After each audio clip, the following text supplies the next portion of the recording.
is easy to make, because those who do not take the path that is commended to them live a wretched life.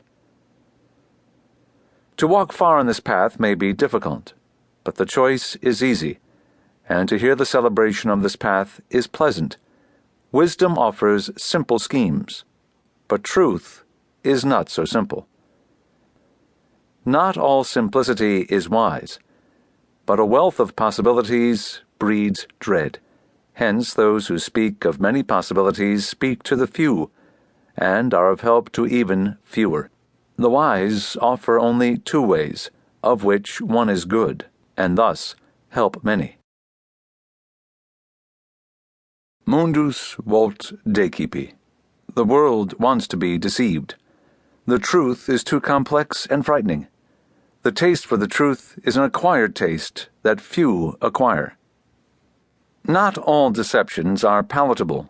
Untruths are too easy to come by, too quickly exploded, too cheap and ephemeral to give lasting comfort. Mundus vult decipi. But there is a hierarchy of deceptions. Near the bottom of the ladder is journalism, a steady stream of irresponsible distortions that most people find refreshing, although on the morning after, or at least within a week, it will be stale and flat. On a higher level we find fictions that men eagerly believe, regardless of the evidence, because they gratify some wish. Near the top of the ladder we encounter curious mixtures of untruth and truth that exert a lasting fascination on the intellectual community. What cannot, on the face of it, be wholly true, although it is plain that there is some truth in it, evokes more discussion and dispute, divergent exegeses and attempts at emendations than what has been stated very carefully, without exaggeration or one-sidedness. The book of Proverbs is boring compared to the Sermon on the Mount. The good way must be clearly good, but not wholly clear. If it is quite clear, it is too easy to reject.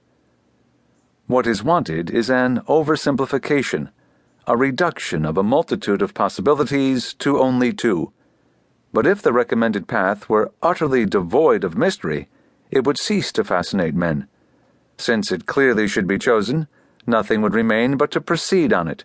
There would be nothing left to discuss and interpret, to lecture and write about, to admire and merely think about. The world exacts a price for calling teachers wise. It keeps discussing the paths they recommend, but few men follow them. The wise give men endless opportunities to discuss what is good. Men's attitudes are manifold. Some live in a strange world bounded by a path from which countless ways lead inside. If there were road signs, all of them might bear the same inscription: I. Those who dwell inside have no consuming interest. They are not devoted to possessions, even if they prize some; not to people, even if they like some; not to any project, even if they have some. Things are something that they speak of. Persons have the great advantage that one cannot only talk of them, but also to, or rather at them. But the Lord of every sentence is no man but I. Projects can be entertained without complete devotion, spoken of and put on like a suit or dress before a mirror. When you speak to men of this type, they quite often do not hear you, and they never hear you as another I. You are not an object for men like this, not a thing to be used or experienced, nor an object of interest or fascination. The point is not at all that you are found interesting or fascinating instead of being seen as a fellow I.